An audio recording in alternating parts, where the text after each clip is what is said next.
briefing was short, the intel was vague, and the insertion was terrifying. We were flying blind into the worst sandstorm eastern Afghanistan had seen in a decade. They called it a haboob, a wall of stinging yellow dust a mile high that turns day into night. My call sign is Viper, and I've spent my entire adult life hunting bad men in bad places. But this felt different. The brass told us we were securing a high-value target holed up in an ancient cave system in the Zarmat Valley. They said he was a warlord hoarding weapons. They lied. The air inside the cabin smelled of hydraulic fluid and nervous sweat. I checked my weapon for the 10th time, my thumb tracing the safety selector. Our Osprey aircraft bucked violently against the wind, like a toy in a dryer. The turbulence was so bad my teeth rattled inside my skull. Across from me, King, our squad leader, sat like a stone statue, his eyes closed in meditation. Next to him was Bear, or Heavy Gunner, nervously tapping his machine gun against his knee. We were Tier 1 operators, the best of the best, ghosts in the desert. We didn't get nervous on standard snatch-and-grab missions. But the air in that cabin felt heavy, charged with an electricity that had nothing to do with the storm outside. We were flying into a dead zone, a place the locals refused to go. They said the valley belonged to the old gods. I didn't believe in gods, old or new. I only believed in ammo, intel, and the man next to me. And right now, our intel felt rotten to the core. The pilot dropped us fast, practically slamming the aircraft onto a rocky plateau to beat the wind shear. The ramp dropped with a mechanical whine, and the storm hit us like a physical blow. The sand wasn't just dust, it was coarse grit that scoured any exposed skin and clogged our throats instantly. We slapped on our thermal goggles, turning the chaotic brown world into a grainy landscape of hot and cold shadows. The wind roared so loud it drowned out the engines of the departing Osprey. I tightened my scarf, but the taste of ancient dust filled my mouth. "Sound off!" King yelled over our tactical radios, his voice barely cutting through the static interference. "Viper, green," I confirmed, checking my rifle optics. "Bear, up," the big man grunted, shouldering his heavy pack.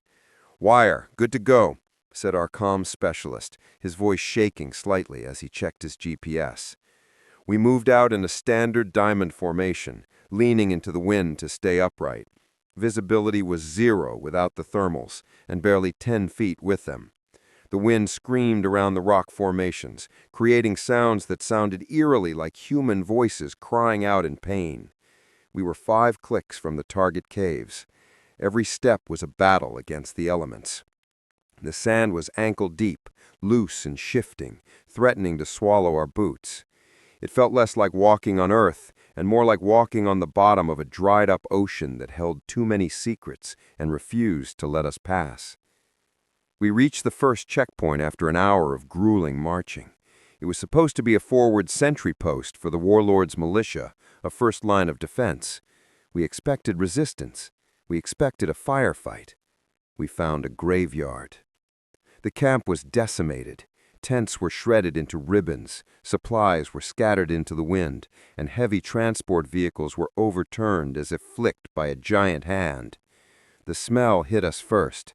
Not just death, but something muskier, like a wet dog but magnified 100 times. "Hold," King ordered, raising a fist. "Scan the perimeter. Watch for traps." We fanned out, weapons raised, sweeping our lasers across the destruction.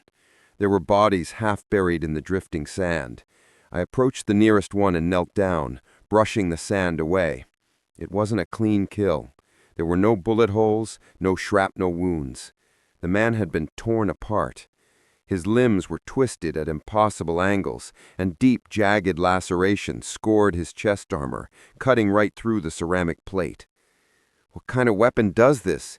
Bear whispered over the comms, standing over another ruined body. "It looks like an animal attack. A big one. Maybe a pack." "There are no bears out here, Viper," King said sharply. "Keep your head on a swivel. Something wiped out 20 armed men without firing a shot, And it didn't happen days ago. The blood is still wet. We left the carnage behind and pushed toward the canyon walls. The sheer cliffs rose up into the swirling dust, disappearing into the storm like the walls of a prison. At the base, hidden behind massive fallen boulders that acted as natural camouflage, was the cave entrance. It was huge, far larger than the satellite photos suggested. It looked like a giant, jagged mouth waiting to swallow us.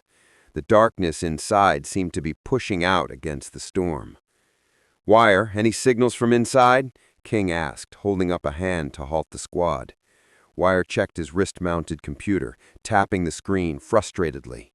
"Negative on comms chatter, boss, but I'm getting weird magnetic interference. My compass is spinning like crazy. There's a massive energy source down there, or a lot of heavy metal. It's scrambling my sensors." King nodded, his face grim under the dust. "Standard protocol. Night vision on, silencers hot. We go in quiet, we bag the target, we get out. Don't touch anything that looks older than Moses." We switched from thermal to night vision. The world turned into a crisp, eerie green monotone. I took point, stepping over the threshold. The moment we entered the cave, the howling of the storm vanished, replaced by a dead, suffocating silence. The air was cold and smelled stale, like dried mud and something else, something metallic, like old blood mixed with ozone. It felt like walking into a crypt that hadn't been opened in 1,000 years. The cave system wasn't natural. As we descended deeper, the rough walls gave way to smooth stone. We were walking down wide, carved corridors that plunged deep into the earth. It felt less like a terrorist hideout and more like an ancient tomb built for a king. The floor was flat and polished, worn smooth by centuries of footsteps. "Check these markings," I whispered, shining my infrared illuminator on the wall. The stone was covered in carvings. They weren't the usual graffiti. They were intricate bas-reliefs depicting tall, animal-headed figures towering over smaller, prostrate humans. They held strange weapons that looked more like staffs than swords. "Looks like Egyptian," Wire murmured, tracing a figure with a jackal's head with his gloved finger. "We're Sumerian. What is this doing in Afghanistan? This shouldn't be here." "Focus," King snapped, breaking the spell. "We're not archaeologists. Eyes front. Watch your corners." But it was hard to focus. The deeper we went, the more oppressive the atmosphere became. My instincts, honed over dozens of deployments, were screaming at me that we were walking into a trap. The silence felt heavy, expectant. It felt like the silence of a predator holding its breath right before the pounce. Every shadow seemed to stretch and move in the green glow of my goggles, playing tricks on my mind. I gripped my rifle tighter, my knuckles white. We reached the massive central cavern about 300 feet down. The ceiling was lost in the darkness above, echoing our footsteps. In the center of the cavern was something that definitely didn't belong in an ancient ruin. It was a modern military transport crate, the size of a shipping container, made of reinforced steel and painted olive drab. It was ripped open from the inside out. Thick metal doors were bent outward like aluminum foil, shredded by immense force. "That's American tech," Bear growled, moving closer to inspect the container. "Mil-spec locking mechanisms. Look at the serial numbers. What is our gear doing down here?" I looked at the ground around the container. The dust was disturbed, churned up by heavy movement. There were claw marks in the stone floor, deep grooves that sparked white under my NVDs. Whatever had been inside had dug its way out through solid rock. "King," I said, my voice tight, "the mission profile said we were hunting a local warlord. Why does it look like we're tracking a spilled cargo shipment? This wasn't in the briefing?" King didn't answer immediately. He was staring at the ruined container. "Intel changes, Viper. Adjust and overcome." His voice was steady, but I saw his grip tighten on his rifle. He knew something we didn't, and that knowledge was dangerous. We moved past the container, deeper into the tunnels leading away from the central cavern. The tunnels were narrower here, forcing us into a single file. The feeling of being watched was unbearable now. The hair on the back of my neck was standing straight up, pricking like needles. I kept checking my six, expecting to see something behind us. Then Wire stopped dead. "Did you hear that?" We all froze, holding our breath. Silence. Just the sound of our own hearts beating. "What?" Bear whispered, scanning the ceiling. It was on the audio enhancement, like a clicking sound, rapid, almost like sonar or echolocation. Click, click, clack, click. This time, we all heard it. It echoed faintly from the tunnels ahead. It didn't sound mechanical. It sounded wet and organic. It was the sound of bone snapping against bone, or massive teeth grinding together in anticipation. "Contact front," King whispered. "Defensive positions, now!" We pressed ourselves against the cold stone walls, weapons trained on the darkness ahead. The clicking stopped. The silence that followed was even worse. It was the silence of a hunter who has located its prey and is getting ready to strike. I scanned the darkness, switching back to thermal for a moment to see if I could pick up a heat signature. The tunnel ahead was a wash of cold blue stone. Then, for just a fraction of a second, a hot red shape darted across a junction 50 yards ahead. It was fast, inhumanly fast. It moved with a fluidity that defied gravity. "I got movement," I hissed. 12 o'clock, crossing left to right, fast mover." "Human?" asked King, his voice calm but intense. I hesitated. The heat signature had been tall, maybe 7 feet, and it moved with a strange, loping gait. It didn't look like a man running in tactical gear. It looked bipedal, but the proportions were all wrong. The shoulders were too wide. The head sat too low on the neck. "Unknown," I said, "but it's big, and it knows we're here. It wasn't running away. It was flanking us." "Push forward," King ordered. "Aggressive action. Flush it out. Don't let it get behind us." We moved up, leapfrogging from cover to cover. My heart was hammering against my ribs. We were elite soldiers, used to controlling the battlefield. Down here, in the dark, we weren't in control of anything. We were visitors in a nightmare. We reached the junction where I'd seen the shape. The tunnel split into 3 paths. The air here smelled strongly of musk and ammonia, like a lion's cage at a zoo, only 10 times worse. It made my eyes water. "Which way?" Bear asked, aiming his heavy machine gun down the center path, searching for a target. Before King could answer, the attack began. It didn't come from the front. It came from above. There were vents in the high ceiling that we hadn't noticed. Something dropped from the darkness, landing directly in the middle of our formation with a heavy thud that shook the ground. We all spun around. In the center of the junction stood a nightmare. It was humanoid, easily 7 feet tall, covered in what looked like armored skin or short, dense fur. Its legs were jointed backward like a dog's, but it stood upright. It wore tattered remnants of standard-issue military camouflage pants that were shredded at the thighs. It turned its head toward Bear. My night vision illuminated its face, an elongated canine snout filled with serrated teeth and eyes that glowed with a predatory intelligence. It wasn't a mindless beast. It was calculating. "Open fire," King roared. We unleashed hell. 4 elite operators opened up with automatic weapons at almost point-blank range. The noise in the confined space was deafening, amplified by the stone walls. Muzzle flashes lit up the tunnel like strobes, revealing the creature in terrifying glimpses. Bullets slammed into its chest and shoulders, puffs of blood and dust. But it didn't fall. It barely even flinched. Its hide was incredibly dense, absorbing the rounds like Kevlar or ceramic plating. It roared, a sound that was half scream, half bark, and lunged at Bear. It moved so fast it was a blur in my vision. It slapped the heavy machine gun out of Bear's hands like it was a toy. Bear drew his sidearm, screaming, but the creature grabbed him by his tactical vest. It lifted the 250-pound man off the ground and slammed him against the stone wall. We heard the sickening crunch of armor plates and bone shattering. "Bear's down!" I yelled, reloading and pouring more fire into the beast. It turned its glowing eyes toward me, snarling, then grabbed Bear's limp body and dragged him into the right-hand tunnel, vanishing into the dark. "Chase him!" King yelled, sprinting toward the tunnel where Bear had disappeared. "Wait, King, hold up!" I grabbed his shoulder, yanking him back just as another dark shape darted past the tunnel entrance. "It's a bait trap! There's more than one! They're trying to separate us!" King stopped, breathing heavily.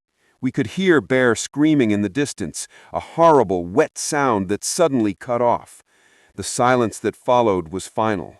It echoed in our headsets. We were down to 3. Bear, our strongest man, was gone in seconds. "My rounds just bounced off it," Wire said, his voice bordering on panic. He was shaking so badly his flashlight beam was dancing on the walls. "I hit its center mass and it didn't even bleed. What are these things? They aren't human." "They are the target," King said coldly. The facade was dropping. He wasn't surprised by the creature. He was angry that it was winning. I looked at my commander. You knew what was down here. You brought us here to fight that thing." "Not now, Viper," King snapped. "We have to keep moving. The mission clock is ticking. We grieve later." We pushed deeper, moving faster now, abandoning stealth. We knew they were stalking us in the parallel tunnels. We could hear the clicking and the scratching of claws on stone. They were herding us, pushing us towards something deeper in the complex. We found more ancient carvings, but these were defaced. Someone had tried to chisel them away, as if to hide the history of this place, or perhaps to erase a warning. The air grew warmer. We started seeing thick power cables running along the floor, contrasting strangely with the ancient stone. They were humming with electricity. "Modern infrastructure," I noted, stepping over a bundle of thick black wires stamped with U.S. manufacturing codes. "This isn't just a hideout. Someone built a facility down here. This is a black site." "We're close," King said. He checked his GPS tracker, which was somehow getting a signal now, likely from a repeater system inside the cave. "The warlord?" Wire asked hopefully, desperate for a normal enemy. King didn't answer. He just chambered a fresh round and kept moving. The tunnel ended abruptly at a massive modern blast door set into the ancient rock. It was made of reinforced steel, complete with a biometric scanner and a keypad. The kind of door you see guarding nuclear silos or level 4 biolabs. It looked alien in the torchlight of the ancient tunnel. "Wire, hack it," King ordered, taking up a defensive position. Wire connected his datapad to the port, his fingers flying across the screen. "This encryption is insane, boss. Wait a minute. This is DoD standard. This is our code." He looked up, confused. "Why is the Department of Defense encrypting a door in an Afghan cave?" "Just open it," King growled, watching our 6, his eyes scanning the darkness for movement. Wire worked his magic. The lights on the door flickered from red to green. Heavy hydraulic locks disengaged with loud clunks that echoed down the tunnel behind us like gunshots. The door groaned open slowly, revealing a blast of cold, sterile air and bright fluorescent light that blinded our night vision-adjusted eyes. We stepped through the door and into a different world. We were standing in a high-tech underground laboratory. Stainless steel tables, banks of computers, and complex medical equipment filled a massive excavated chamber. It smelled of antiseptic and ozone, covering up the smell of blood. The place was wrecked. Computer monitors were smashed, papers were scattered everywhere, and there were shell casings on the floor, our own caliber. A fight had happened here before we arrived, a mutiny or a massacre. "Secure the room," King ordered. We moved through the lab, weapons raised. Along the far wall were 6 large glass containment cells, thick enough to stop a tank round. 4 of them were empty. The glass doors were shattered outward, covered in the same scratches we'd seen on the container upstairs. Shards of glass littered the floor like diamonds. 2 cells were still occupied. Inside, Curled on the floor in fetal positions were human-sized figures hooked up to IVs and monitors. They were naked, their skin pale and hairless. They looked like test subjects in a nightmare. I found a locked security office at the back of the lab. I kicked in the door. Huddled under a desk was a man in a white lab coat. He was shaking, holding a clipboard like a shield. He looked up at us with terrified eyes, his face pale and sweating. "Don't shoot! I'm American! Dr. Aris Thorne, clearance level 5, he shrieked, raising his hands. King walked over and hauled the man to his feet roughly. He looked at the ID badge clipped to the man's coat. It bore the logo of a major U.S. defense contractor. "Dr. Thorne," King said calmly, "you are the high-value target." I stared at King. "This is the warlord? A scientist?" "I never said warlord, Viper. I said high-value target. Dr. Thorne is the project lead. He's the man in charge." "Project?" I asked, looking around the destroyed lab, putting the pieces together. "What project?" Dr. Thorne looked past me at the shattered containment cells. "Project Anubis. God help us. They all got out. The experiment failed." We secured the room, barricading the door. King sat Thorne down in a chair. "Brief us, Doctor. Fast. What are we fighting?" Thorne was rambling, traumatized. "We found this place 5 years ago. The carvings, they spoke of guardians created by the ancients. We thought it was mythology. Then we found the crypts lower down. We found viable DNA inside mummified remains that weren't human." He looked at me, his eyes manic. "It wasn't just an animal, Sergeant. It was a hybrid. Bipedal, intelligent, apex predator. The perfect soldier. Nature's ultimate killing machine." Wire was looking at the computer screens that were still working, scrolling through data. "They were trying to clone them," Wire said, horrified. "No," Thorne corrected. "Cloning failed. The DNA was too old. So, we adapted. We used CRISPR gene editing. We spliced the ancient DNA into human subjects to create a chimera." My stomach dropped. The things we were fighting, the things in the tactical pants, they used to be people. They had names. "Who were the subjects?" I asked, my voice low and dangerous, stepping closer to the scientist. Thorne swallowed hard. "Volunteers, at first. Then, when we needed more physically robust subjects, we used assets from the theater of operations. Soldiers listed as MIA. I almost shot him right there. The military was kidnapping its own soldiers and turning them into monsters in a hole in the desert. They were erasing men and turning them into beasts. Subjects 1 through 4 were the successes: enhanced strength, speed, armored epidermis, infrared vision, but the aggression centers of the brain, we couldn't control them. The hybridization process made them feral. They broke containment 3 hours ago and slaughtered the security team." "And subjects 5 and 6? Wire asked, pointing to the occupied cells. "The next generation, more stable. We were about to wake them up when the others attacked. If they wake up, they might be controllable." King stood up. "Mission update. Our objective is now sabotage. We have to sanitize this facility. Nothing leaves this cave. No evidence, no subjects." He looked at Wire. "Set demo charges on the main server banks and the generator. We blow it all to hell. Set the timers for 5 minutes." "What about the subjects outside, the ones that killed Bear? We can't just leave them." "They are end-looses," King said. "We terminate them if we can. If not, we bury them under a mountain of rock. This place becomes their tomb." Just then, the lights in the lab flickered and died, plunging us into emergency red lighting. The hum of the ventilation system stopped. Click, click, clack. The sound came from the tunnel outside the blast door. "They're back," Wire whispered, fumbling with his C4 charges, his hands shaking. "They smelled us," Thorne whimpered. "Especially Alpha, Subject 1. He's the smartest. He knows you're here. He wants his creator." A massive shape filled the doorway, blocking the exit. It was the Alpha, the one I'd seen earlier, the one that took Bear. Under the pulsing red emergency lights, it looked demonic. Its fur was matted with blood, some of it mine, some of it bear's. It wasn't just an animal. It stood with a terrifying, rigid posture. It looked at us, its head tilting slowly. It was analyzing the room, counting the threats. It looked at Thorn and snarled. It remembered its creator. It remembered the pain.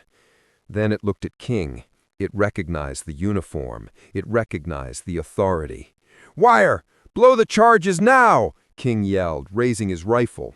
The Alpha charged. It covered the 30 feet across the lab in 2 strides. I opened fire, aiming for its head. The round sparked off its skull, tearing flesh but not penetrating the thick bone. It felt like shooting a tank. It backhanded me across the room. I flew over a metal table and crashed into a wall, my vision blurring, my ribs cracking. I struggled to my feet, gasping for air. The Alpha had King pinned to the ground. It wasn't killing him yet. It was gloating. It wanted him to feel fear. Wire was near the generator, holding the detonator, terrified to move, paralyzed by the sight of the beast. King looked at me across the room. His face was bloody, but his eyes were clear. He knew we couldn't win this fight. He knew the cost. "Viper!" King yelled, coughing blood. "Get the data drive from Thorn! Get the proof! Get out of here! That's an order!" "I'm not leaving you!" I screamed, raising my weapon. King pulled a grenade from his vest and pulled the pin. He held it right in the Alpha's face. The creature's eyes widened in understanding a split second before the explosion. It tried to pull away, but King held on. Boom! The blast rocked the lab. Smoke and debris filled the air. King and the Alpha were gone, buried under a collapsed section of the ceiling. I grabbed Wire, dragging him toward the emergency exit tunnel. I grabbed the data drive from around Thorn's neck. He was dead, hit by shrapnel from the grenade. "Blow it! Blow the lab now!" I yelled to Wire. He slammed his thumb down on the detonator. A series of massive explosions ripped through the back of the lab. The ceiling began to cave in. The sound was deafening, a roar that shook the earth. "Run!" We sprinted back through the tunnel, away from the destruction. Behind us, the ancient mountain groaned as tons of rock collapsed into the facility, burying the experiments forever. We ran through the dark tunnels, back the way we came. We could hear the other 3 creatures behind us, howling in rage. They were faster than we were, and they knew the terrain. They were hunting us down. We reached the large cavern where the broken container was. Wire tripped, falling hard on the jagged rocks. "Go! They're right behind me!" he yelled. Before I could help him, a shadow leapt from the darkness and dragged him away. His screams echoed for a second, then stopped. I was alone. I don't remember the run back to the surface. It was a blur of terror and adrenaline. I could hear them clicking right behind my heels, feeling their breath on my neck. I burst out of the cave entrance and fell face first into the sand. The storm was still raging outside, the wind howling. It was the most beautiful sound I'd ever heard. I rolled onto my back, weapon raised, waiting for them to emerge. The creatures stopped at the cave mouth. They stood in the shadows, watching me. They wouldn't come out into the open desert, not with the storm raging. They were cave dwellers now. I activated my emergency beacon, praying it worked in the storm. 20 minutes later, the extraction osprey descended through the dust cloud, its rotors fighting the wind. The crew chief hauled me aboard. He looked past me at the cave entrance. "Where's the rest of the squad?" he yelled over the engine noise. I just shook my head, unable to speak. I stared back at the cave as we lifted off, seeing only darkness. I sat in a sterile room at Bagram Airfield. A colonel I'd never seen before was sitting across from me. The room was cold, white, and smelled of cleaning chemicals. "Your squad was ambushed by insurgent forces heavily armed with RPGs. The cave system collapsed during the firefight. King, Bear, and Wire were KIA. You are the sole survivor." He looked at me, his eyes cold and lifeless. "That is the official report. Do you understand, Sergeant?" I touched the small pocket inside my uniform where I'd hidden the data drive. They had searched me, but not well enough. They didn't check the lining of my boot. "Yes, sir," I said flatly. "Insurgents, RPGs, a lucky shot." "Good," the colonel said. "You'll be processed for discharge, PTSD. It happens to the best. You need rest, son." He stood up to leave. At the door he paused. "Forget what you saw down there, son. Some things are better left buried, for the good of the country." I got back to the States a week later. I bought a cheap laptop with cash and sat in a motel room, staring at the data drive. I finally worked up the courage to plug it in. It was all there. The video logs of the experiments, the genetic mapping, the orders from the DoD, the faces of the soldiers they had stolen. But there was one file that made my blood run cold. It was a mission order dated 2 days before we deployed. It wasn't an order to secure the facility. It read, "Operation Black Sand, Phase 2 Field Test. Objective: introduce elite Tier 1 human combatants into the Anubis containment zone to gauge subject lethality and combat effectiveness against modern tactics. Control Group, Squad 7. Call signs King, Viper, Bear, Wire. Asset preservation, secondary priority. Note: if subjects survive engagement, initiate containment protocol. If Squad 7 survives, initiate silence protocol." I closed the laptop. I walked into the bathroom and threw up. We weren't the rescue team. We weren't the cleanup crew. We were the test subjects. We were just meat sent into the grinder to see how sharp the blades were. They sacrificed my entire squad just to see how well their monsters could kill. They wanted to know if a werewolf could beat a Navy SEAL. I looked at myself in the mirror. I was the only one left, the only witness. I grabbed the drive and walked out into the night. They think it's over. They think they buried the truth under a mountain in Afghanistan. But I'm going to show the world what they did. I'm going to burn it all down. The mission isn't over. It's just beginning. And I'm the one hunting them now.